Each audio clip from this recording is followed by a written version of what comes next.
Ya, buat sahabat Batara Kondang, bagi siapa saja yang minat kaos Batara Kondang bisa pesan melalui Instagram kami. Semua ada di deskripsi, di YouTube ada.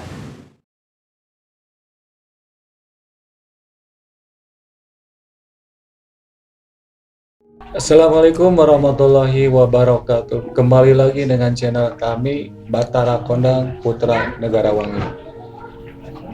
Kembali lagi kru kami akan bercerita sebelum jadi kru Batara Kondang akan bercerita tentang pengalaman pribadinya. Kumaha Kang, sehat? Alhamdulillah, Ian Kerja kumaha kerja? aman. Cuman ya biasalah, Biasa masih kumaha? dalam gangguan dalam sip-sip. Jadi nggak bisa kalau misalkan sekarang kumpul nih sama tim Batara Kondang, jadi belum bisa menyempatkan untuk masalah situasi gitu. Iya.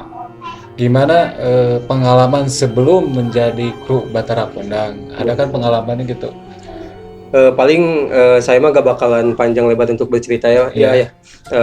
Paling terutama perkenalkan dulu, nama saya Ahmad Rahadian, tempat tinggal saya di Gunung Halu, Cililin. Kalau untuk kerja saya di daerah Bandung sebagai security. Jadi gini ya, kalau misalkan untuk bercerita tentang pengalaman pribadi saya sebelum masuk ke tim Batara Kondang itu ya lumayan perjuangannya lumayan panjang ya.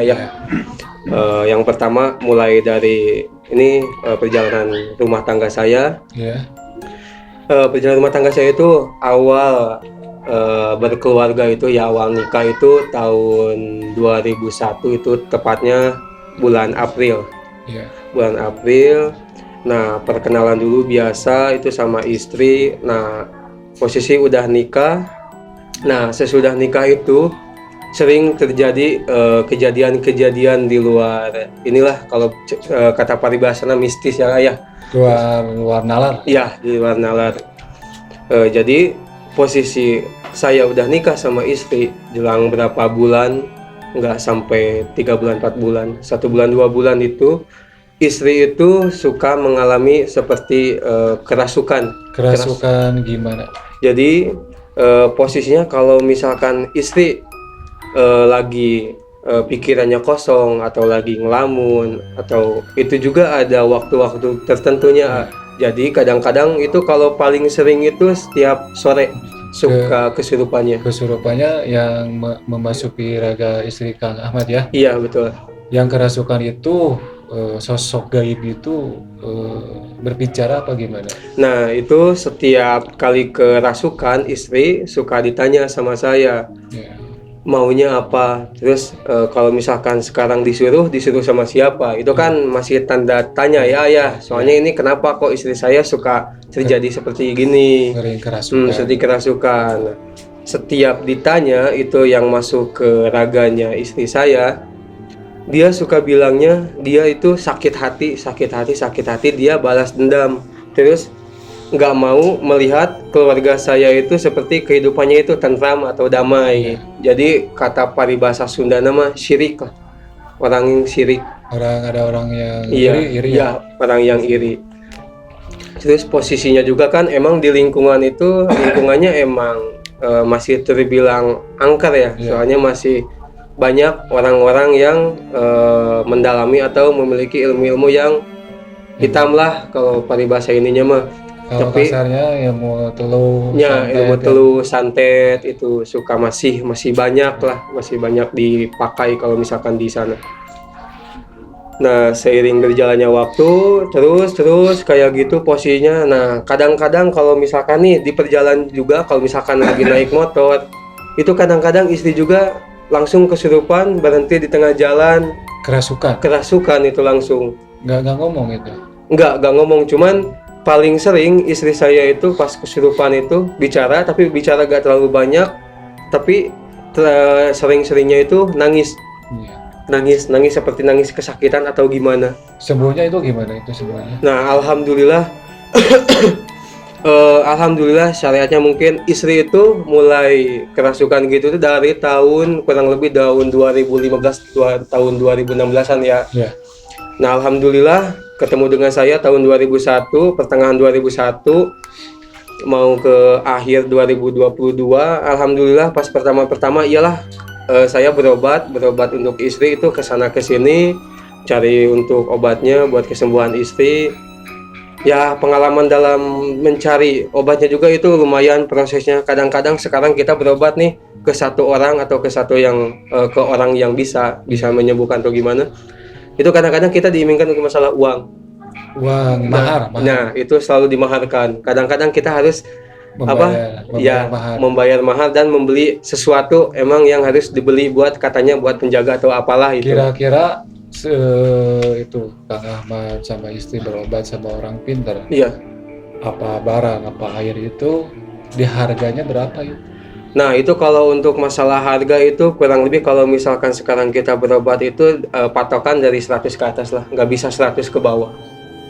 Itu patokan untuk masalah harganya. Berapa kali itu? Itu lumayan sering lah, lumayan sering itu berobat seperti itu. Nah itu saya pas berobat yang kayak gitu itu ngerasa sakit hati atau gimana ya, kalau misalkan kok gini ya, kalau misalkan sekarang berobat masalah untuk perilmuan yang kayak gini pakai ada maharnya gitu. Kalau kata saya pribadi sebenarnya itu nggak harus dimaharkan. Iya betul. Kita ambil aja ridho sama ikhlas. Toh yang menyembuhkan itu bukan orangnya tetapi Allah. Ilaras. Tapi dia orang itu cuma jalan, gitu, jembatan. Betul. Ya buat paranormal yang sering memaharkan, kalau bisa itu jangan sampai dimaharkan. Iya betul. Kalau kita cuma membantu ridho dan ikhlas. Toh bukan Anda yang menyembuhkan tetapi Allah yang menyembuhkan. Betul. Hakikatnya dari Allah ya. Hakikatnya segala sesuatunya juga. Orang mah cuma syariat. Tetap yang menyembuhkan itu ya Allah. Bukan orang, bukan jin. Gitu. Betul. Terkecuali ada doa-doa dari karukun. Nah itu betul. Selain itu apa lagi? Nah sesudah itu kan masih dalam pencarian untuk masalah pengobatan. Nah pertama belum ketemu dengan Aian. Inilah Aian yang sosok sosok yang menyembuhkan istri saya di saat istri saya udah kesana kesini mencari obat. Alhamdulillah. Saya mau cuma. Iya betul. Betul. Jembatan. Iya mungkin itu sudah jodohnya mungkin ya, syariatnya dari Aian, ketemu dengan Aian, proses beberapa bulan saya.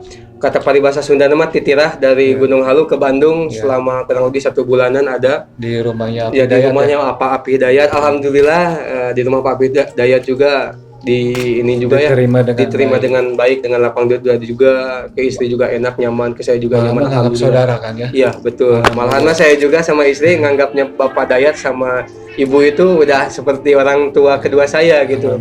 Alhamdulillah. Jadi banyak keluarga lah. Selain itu apa lagi kan? Nah kalau untuk itu mungkin untuk masalah perjalanan saya dengan istri saya keluarga ya. Nah kalau untuk masalah diri saya, nah untuk sekarang nih yang ada dalam diri saya itu saya ingin bisa untuk masalah pengobatan atau mengambil seperti al-hikmahan ya. Alhamdulillah belajar ingin memperdalam atau mengetahui untuk masalah pendalaman ilmu yang al-hikmahan, ilmu pengobatan al-hikmah. Iya, betul. Nah, saya itu kenapa saya ingin belajar, yaitu karena saya sakit hati itu di setiap saya berobat itu selalu dimaharkan. Itu saya sakit hatinya itu. Kalau gini, kalau kata saya itu mah ambil aja hikmah. Iya, betul lah. Tetapi jangan diambil sakit hati. Ntar kalau Kang Ahmad udah bisa mempelajari ilmu al-hikmah, ada yang minta air atau gimana, itu buat cerminan buat kita. Jangan sampai memaharkannya. Iya betul. Dengan ridho, dengan keikhlasan gitu kan. Doa itu kan nggak dijual. Iya itu. Makanya kebanyakan doa itu ya ujung-ujungnya uang. Iya betul. Kerasa lah sama diri saya. Terus gitu. Apa lagi kan? Nah untuk sekarang mungkin ya itu banyak sih. Makanya saya bisa masuk ke tim Batara Kondang, ketemu dengan Aian, ketemu dengan rekan-rekan semua. Nah itu jalannya dari istri, ya pas pengobatan istri. Syariatnya dari Kang Andi ya. Iya, nah itu syariatnya dari Kang Andi tuh, mulainya dari Kang Andi tuh, yang nunjukin nih ke Ayan, cara nyobain. Oh, ya alhamdulillah syariatnya dari Ayan sama Andi. Nah sampai sekarang saya bergabung dengan tim Batara Kondang. Alhamdulillah saya diangkat sebagai keluarga di sini juga, dekat sama Ayan, sama istri juga Ayan, Teh Yunda ya. Iya. Selain itu apa lagi kan? Kalau untuk masalah hal mistis nih, kalau misalkan ini paling saya mah pernah diganggu sama gak tahu apa itu di rumahnya Bapak Dayat pas di kamar Kamar mana? kamar Bapak Dayat di bawah itu. Sosok makhluk gaib itu gimana? Nah, mengganggu apa gimana? Jadi mengganggunya itu mungkin kalau misalkan gak tahu itu mau perkenalan ke diri saya atau gimana itu tuh. Terus cuman kan lampu itu lampu panjang ke bawah. Nah, si lampunya itu langsung digoyang-goyang. Padahal situasi ruangan itu udah tertutup, udah gak ada angin atau apa. Cuman si lampu itu langsung bergoyang. Nah, kemalamannya saya bermimpinya itu ditemui sama nenek-nenek pakai kebaya duduk di sana di dekat pinggir tembok di depan tembok di depan ya ruangan nenek itu terus sama kakek-kakek cuman kakek-kakek itu cuman sebentar nunjukinnya, cuman itu nenek-neneknya lumayan agak lama sih, cuman gak terlalu banyak bicara juga, cuman dia bilang kata peribahasa mah perkenalkan gitu. Ini diri saya, ini wujud saya yang ada di sini gitu. Mungkin itu sosok sepuh. Nah, itu karunya Apida ya. Nah, betul. Ya, nah itu perkenalan mungkin sama kan pendatang. Tapi kan enggak apa-apa kan? Enggak, alhamdulillah enggak, cuman ya mengganggu itu aja sih. Terus apa lagi kan? Alhamdulillah sih udah, paling kalau untuk masalah hal mistis yang kayak gitu. Nah, untuk masalah seperti untuk penampakan seperti yang hal-hal gaib yang kayak gitu, alhamdulillah enggak sih, meskipun dalam hati juga saya pengen lihat. Jadi pengen lihatnya itu enggak pengen lihat kayak gini gitu. Jadi ada bayangan gimana sih sosok ini teh, oh ini sosok ini teh. Kalau kata gitu. Saya jangan. Iya, nah itu saya juga jadi kalau lihat makhluk gaib, wah itu beribu-ribu makhluk gaib. Iya, betul. Cuman ya itu penasarannya kalau misalkan orang lain kan suka bilang, oh itu ada sosok kuntilanak, sosok pocong atau kayak gitu. Allah itu kan memberi kelebihan dari kita. Kita melihat dari mata, dari rasa, keagungan Allah itu lebih indah kan? Iya, betul. Dengan lahiriah nyata dengan mata kita sendiri itu kan, itu lebih nyata daripada lihat gaib. Nah, saya juga sering pusing lihat gaib. Saking dipermainkan sama gaib. Saya gaib gini, ini marah-marah itu saya. Nah itu bener gitu. Betul. Apalagi ini pengen segimana pusingnya itu. Pusing, saya juga sering mengalami sosok gaib seperti itu kan, sering lah.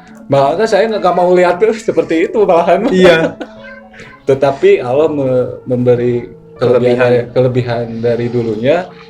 Ya aku saya dijalani sampai sekarang.